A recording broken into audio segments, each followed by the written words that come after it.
এখন যেই প্ল্যানের কথা আমরা শুনেছি, আমরা সেই প্ল্যানের একটা বাস্তবায়ন বা সেই প্ল্যানের একটা স্বরূপ কিন্তু এই নির্বাচনে আমরা দেখতে পাচ্ছি। ডক্টর শফিকুর রহমান বলেছেন স্পষ্টভাবে যে এটার জন্য রাজপথে নামার আল্লামা মামুনুল হক ঢাকা 13 সেই আসন, ঢাকা 8 আসন, বাংলাদেশ জামাত ইসলামের সেক্রেটারি জেনারেল আসন, এরকম স্পেসিফিক কয়েকটা আসনকে টার্গেট করে সেটার ফলাফল পরিবর্তন করে দেওয়া হয়েছে।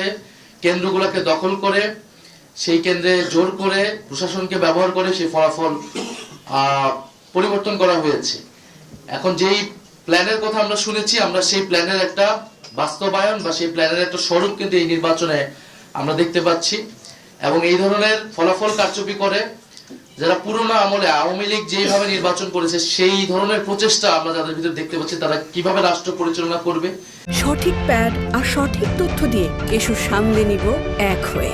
মোনালিসা স্যানিটারি ন্যাপকিন কিরকম দেশ পরিচালনা করবে সেটা নিয়ে জনগণের মধ্যে প্রশ্ন এসেছে। এবং নির্বাচনের পরদিনই যারা তাদের প্রতিদ্বন্দ্বীদের উপরে হামলা, সারা দেশে নির্বিচারে বাড়িঘরে হামলা, আগুন লাগানো, হুমকি এবং এলাকা ছাড়া করতেছে, তাদের কাছে এই দেশের জনগণ, এই দেশের মানুষ কিভাবে নিরাপদ থাকবে সেটা নিয়ে প্রশ্ন এসেছে। এবং সেটার জন্য আমরা 11 দল কিন্তু ঐক্যবদ্ধ হয়েছি।